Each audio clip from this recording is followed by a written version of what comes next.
Hello everyone, I'm Farhan Adria Pratama. I'm a third-year architecture student from University of Waterloo, and I was one of the IISMA Scholarship Program awardees and student at University of Waterloo, Canada. I'm currently back in Indonesia right now, but in this video, I'm going to share my experience of how it's like to be an IISMA awardee at University of Waterloo. So I chose University of Waterloo as my host university because I think that Canada is one of the best countries to study as an international student, and also because of the courses that University of Waterloo has offered. At University of Waterloo, I took 3 courses from 3 different departments. I took environmental studies, which is the introduction of environmental studies. I took planning class, which is the evolution of planning. And I took film class, which is world cinema and visual culture, which all are interesting in their own ways. And all of these 3 courses is not aligned with my home university major back home. So the first time I heard about the IISMA scholarship program is when I was hanging out with my friends on my Discord server.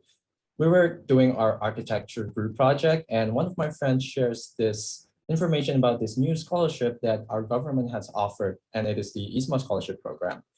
After I read about the requirements and the information about the program, I was immediately interested to signing up. It's not only because this is a full scholarship program, but it is also a big opportunity for me as an Indonesian student to study abroad and studying different culture. So the application process is actually pretty straightforward. I don't really have any issue, but I think the challenge here is managing time at the time because I was still doing my home university assignments and also preparing the required documents for the IISMA scholarship program. Especially the essay, I have a hard time of making the essay because at the time I'm not used to writing essay in English. The preparation before departing to Canada is actually pretty challenging, especially the visa application process. I need to fly from Malang all the way to Jakarta just to get my biometric scanned, which is a little bit of a hassle in my opinion, but overall, I do enjoy every single moment of it. I do enjoy every single process of it. It is such an emotional journey. Emotional. Once we landed in Canada, after roughly 25-hour flight, which is really exhausting, it is mandatory for us to do 14 days of quarantine, obviously due to the pandemic situation, as well as it is a regulation from the Canadian government of international travelers. We were staying at the hotel in Toronto provided by the University of Waterloo's officials. In my experience, I don't really experience any culture shock. So in my experience, I don't really experience many culture shock after I arrive in Canada, specifically in Waterloo. I think it's probably because how diverse the sense of community there, and people are very nice, just like the stereotypes. People are very open and people are very, very, very respectful towards diversity, which is as a minority there, it is actually a pretty awesome experience. I think the most notable differences that surprised me when I was in Canada is the public transportation, specifically in Waterloo. The public transit is very well integrated and very well organized. I I spent a lot of time traveling surrounding Waterloo region by bus and ion train with my student ID pass, and I don't pay a single penny because the student ID pass or the student ID card is provided by University of Waterloo to give them accommodation for public transit. So if you're wondering how the student ID card looks like, it looks like this. So the lecture practice in Waterloo is very standardized and it is nearly perfect. I found out that it is very different compared to what I got back in Indonesia.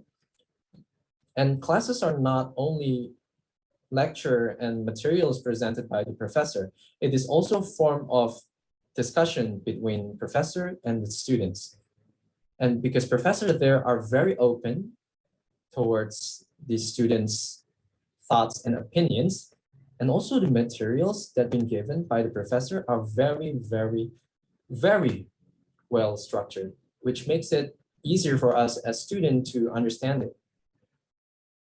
Yes, definitely. I definitely changed a lot of my study habit in Waterloo, specifically in readings, because studying with the PowerPoints, only with the PowerPoint slide is not enough to understand the materials. Each lecture and classes have their own required readings that we need to read.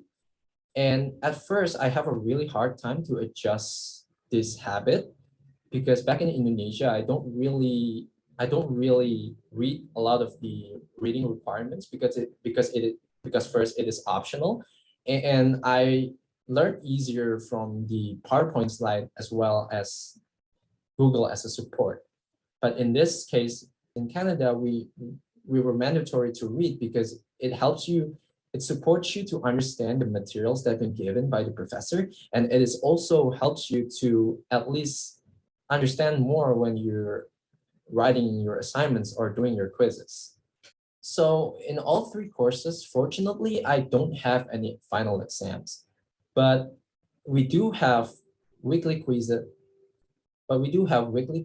and assignments, which are all are testing your knowledge and testing your how capable you are to understand all of these materials that have been given.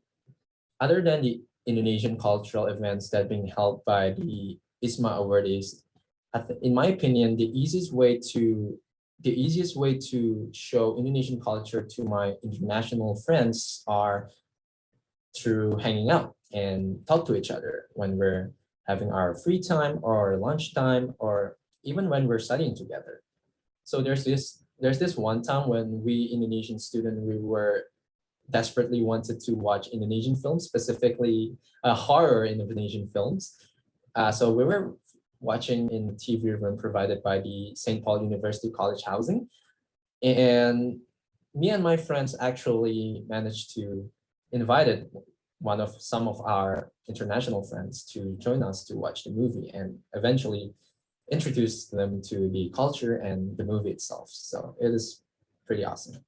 If I can go back in time, I would probably do a lot more group study with my classmates and also attending to a lot more clubs outside of my St. Paul University of Waterloo housing clubs. In my opinion, most of my experience here in Canada, in my opinion, most of my experience in Canada is in my opinion, most of my in my opinion, most of my experience in Canada is mostly memorable. But one memorable moment that affects me personally is when I was reaching out with my professor of my environmental study class, and I introduced myself to her, and we started to discussing a lot more about the lecture materials as the lecture materials discussing about Indonesian case studies. And fortunately, she also managed to done a lot of research in Indonesia back in her master's studies. So it is pretty awesome experience to share with her. And actually, it's actually one of my happiest achievement when I was studying in Waterloo, because one of my goals actually achieved there, just to getting know each other to the professor. So it is pretty awesome experience. The most valuable thing that I earned during this program is the friendship that I got there. I met a lot of amazing people from different backgrounds, different culture, and I am very, very grateful to share my time and experience with them. Academically speaking, I would say I will implement a lot more readings towards my studies, specifically textbook readings towards my study in Indonesia. And socially speaking, I think that being open-minded towards diversity and understanding diversity is a beautiful way to getting know to each other, and it's a beautiful way to connect to the world. I'm officially hashtag IISMA bias because where else I can get such a knowledge and experience to study abroad other than IISMA, and develops meaningful friendship that will last forever. So what are you waiting for? Step out of your comfort zone and people to go abroad.